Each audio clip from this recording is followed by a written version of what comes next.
Mathematics for mankind online ক্লাসে আজকে coordinate জিওমেট্রির ওপর একটা সুন্দর সমস্যা নিয়ে আলোচনা করব।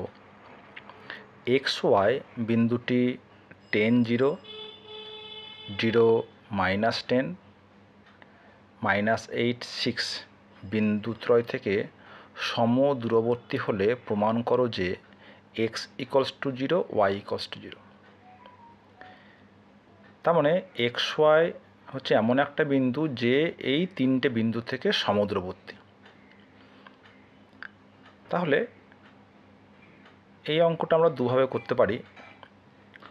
প্রথমটা হচ্ছে যদি মনে করি এইটা পি এ বি সি, তাহলে P A equals to PB, আবার পি এ ইকুয়ালস টু পিসি, মানে দুটো দূরত্বকে সমান করে দেবো, যে সমীকরণ পাবো সেটাকে সমাধান করলেই অঙ্কটা হয়ে যাবে।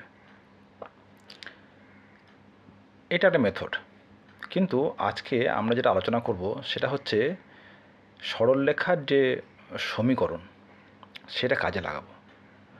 আমরা জানি যে একটা ত্রিভুজের যে পরিকেন্দ্র, সেই পরিকেন্দ্র থেকে ত্রিভুজের তিনটে শীর্ষবিন্দু দূরত্ব হচ্ছে সমান। আমরা সেই যে ধর্ম, পরিকেন্দ্রের ধর্ম, সেটা কাজে লাগিয়ে দেখো এটা কত সহজে আমরা এটা করে ফেলতে পারি। তো মনে করি এ হচ্ছে আমার একটা ত্রিভুজ যার তিনটে শীর্ষবিন্দু এ 0 10, বি 0 -10 এবং সি হচ্ছে -8 6। তাহলে আমরা জানি যে ত্রিভুজের বাহুগুলো লম্ব সমদ্বিখণ্ডক যে বিন্দুতে মিলিত হয় সেটাই হচ্ছে আমার পরিকেন্দ্র পি, এবং এই পরিকেন্দ্র থেকে এই তিনটে শীর্ষবিন্দু দূরত্ব হচ্ছে সমান। আমরা সেই কারণে কিন্তু একটা বৃত্ত আঁকতে পারি, এটাকে কেন্দ্র করে এ বি সি বিন্দুগামী একটা বৃত্ত আঁকতে পারি। ঠিক আছে, তো দেখো তাহলে এই যে পি পেতে গেলে কী করতে হবে, তার মনে করলাম এটা হচ্ছে ডি, এটা হচ্ছে ই। তাহলে ডি হচ্ছে বি আর সি এই দুটি বিন্দুর মধ্যবিন্দু, বা ডি হচ্ছে বিসির মধ্যবিন্দু। তাহলে ডি এর যে স্থানাঙ্ক কী হয়, মধ্যবিন্দু স্থানাঙ্ক কী আছে জানি আমরা, যে x1 + x2/2 y1 + y2/2, এটা হচ্ছে মধ্যবিন্দুর স্থানাঙ্ক। তাহলে 0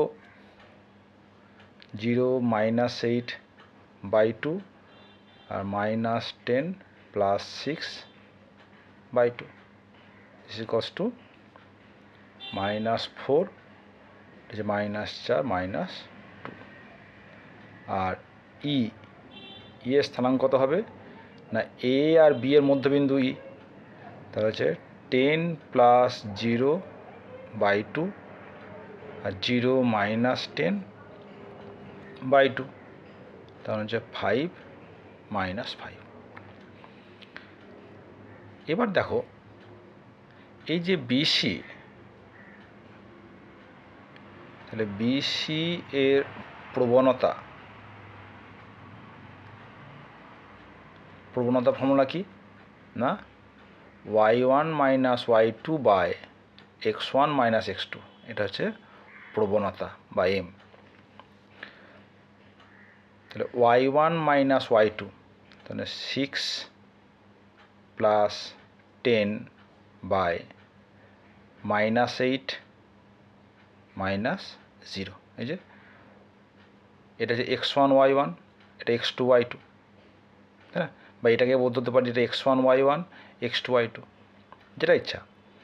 তাহলে কী দাঁড়ালো এটা, আর 16, তাহলে -2। আর এ বি এর প্রবণতা যদি আমরা বলি x1 y1 x2 y2, তাহলে y1 মাইনাস y2 মানে প্লাস x1, এটা তার হচ্ছে 10/10 = 1। তাহলে বিসির যা প্রবণতা পিডি কি এর সঙ্গে লম্ব?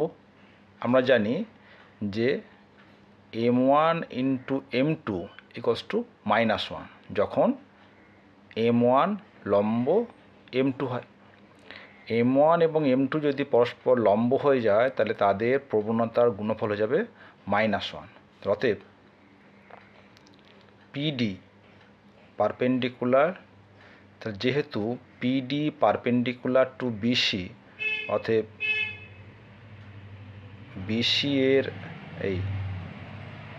অতএব পিডি এর প্রবণতা কত হবে? -1/,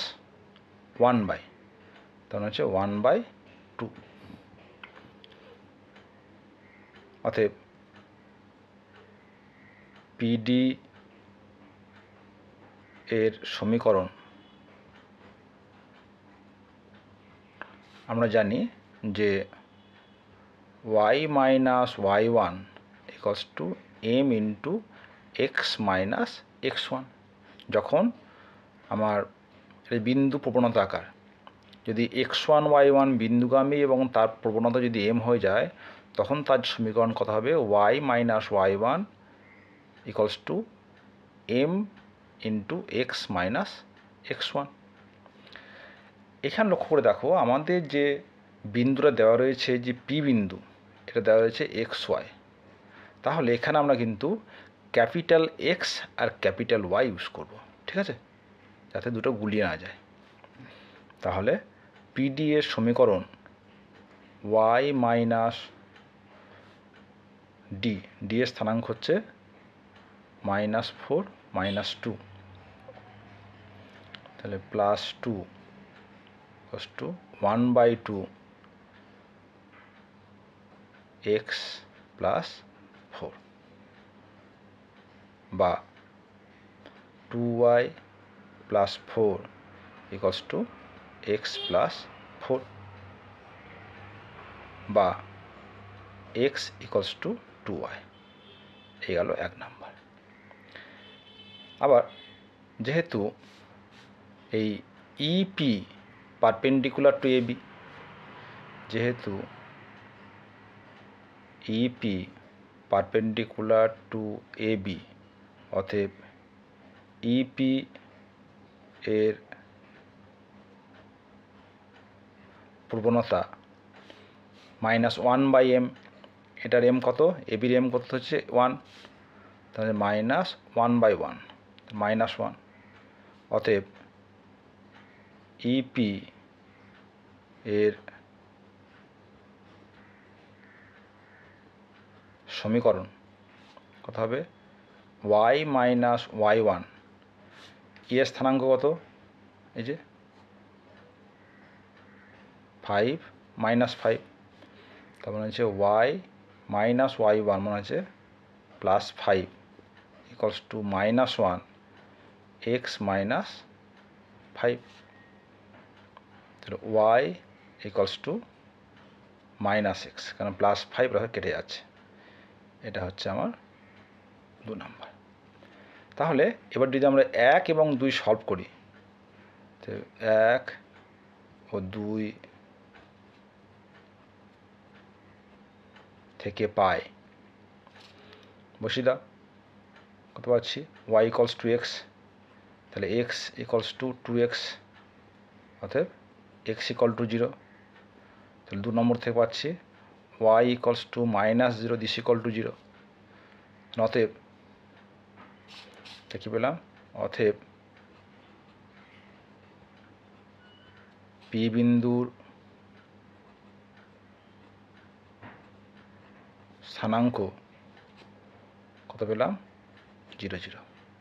অতএব x = 0, y = 0। কেন? পি বিন্দুটাই হচ্ছে যে এ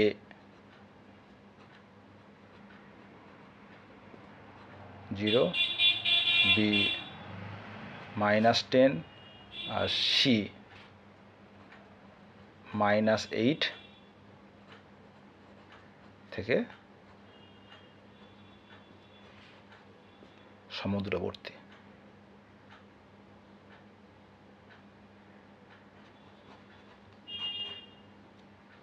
ঠিক আছে, তাহলে এটা আছে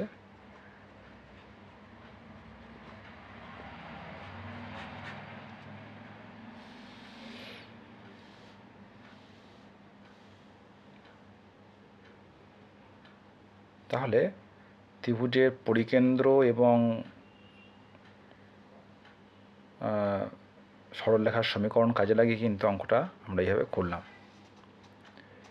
এছাড়া যারা ধরো এটা জানো না তাদের ক্ষেত্রে বলে রাখি যে আমরা যেটা করব যে এপি ইকুয়ালস টু বিপি এই একটা সমীকরণ পাবো। দূরত্বের ফর্মুলা কি? √x1 - x2 whole square plus y1 - y2 whole square. এই যে ফর্মুলা, এই ফর্মুলা লাগিয়ে আমরা এপি ইকুয়াল টু বিপি করবো এবং এপি ইকুয়ালস টু সিপি করবো। ঠিক আছে, এই দুটোকে সমাধান করলে কিন্তু আমরা সহজেই এক্স ইকুয়াল টু 0 এবং ওয়াই ইকুয়াল টু 0 পেয়ে যাব। যা করে দেখবে।